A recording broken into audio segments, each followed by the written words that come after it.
Siswa sekalian, apa kabar? Kembali lagi bersama Bapak di video pembelajaran. Kali ini kita akan belajar tentang penerapan cara perawatan sistem starter.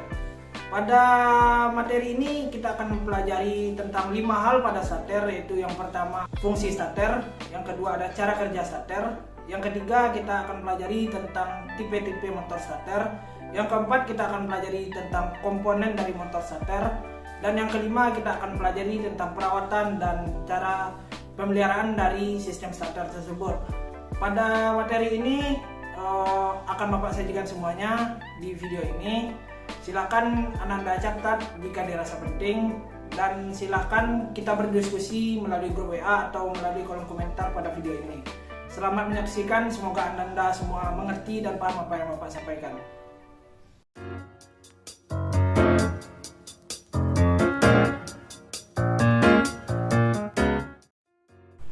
Baik siswa sekalian, sebelum Bapak menjelaskan apa itu fungsi dari sistem starter, silahkan simak dan saksikan video animasi yang akan Bapak tampilkan berikut ini.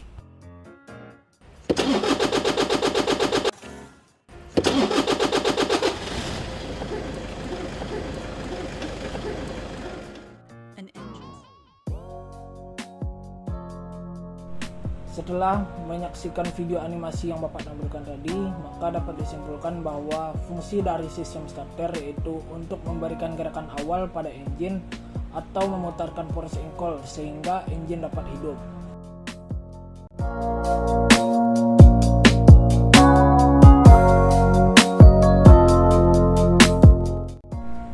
Baik, selanjutnya Bapak akan menjelaskan bagaimana cara kerja dari sistem starter. Di sini Bapak akan menjelaskan sistem starter tipe konvensional. Yang pertama yaitu pada saat kunci kontak posisi start. Pada posisi ini arus dari baterai akan mengalir menuju ke terminal 50, kemudian ke hole in coil lalu ke massa. Selain itu ada juga arus yang mengalir dari pull in coil menuju ke terminal C, kemudian ke field coil melalui armatur lalu ke massa. Hal ini menyebabkan armatur mulai berputar meskipun masih lambat karena arus yang mengalir masih kecil.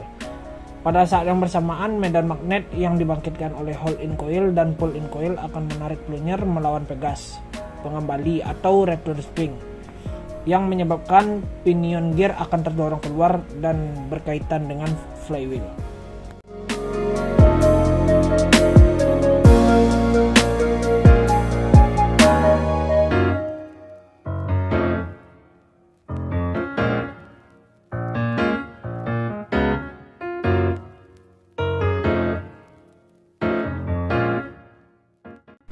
Kemudian yang kedua yaitu pada saat pinion gear sudah berkaitan dengan flywheel. Pada posisi ini pinion gear sudah berkaitan dengan flywheel, maka kontak plate sudah menghubungkan atau sudah terhubung antara terminal 50 dengan terminal C. Maka aliran arus dari baterai yang akan ke terminal 50 menuju ke pull in coil kemudian ke massa. Selain itu juga ada arus yang mengalir dari baterai yang melewati terminal 30, kemudian ke kontak plate, kemudian ke terminal C, lalu ke field coil, armatur, dan ke massa.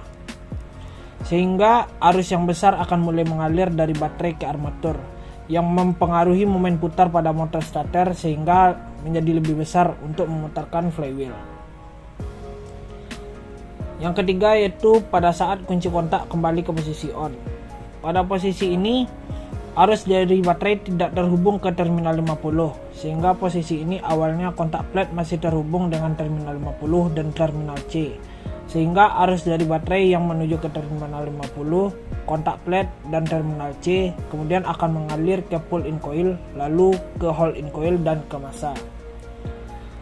Karena arah arus pada pull in coil dan hole in coil ini berlawanan, sehingga arah gaya magnet yang dihasilkan juga berlawanan. Medan magnet yang berlawanan akan saling meniadakan sehingga kekuatan pegas mampu menarik plunger kembali ke posisi semula. Dikarenakan plunger kembali ke posisi semula, maka pinion gear juga tertarik ke posisi semula sehingga tidak berkaitan dengan flywheel.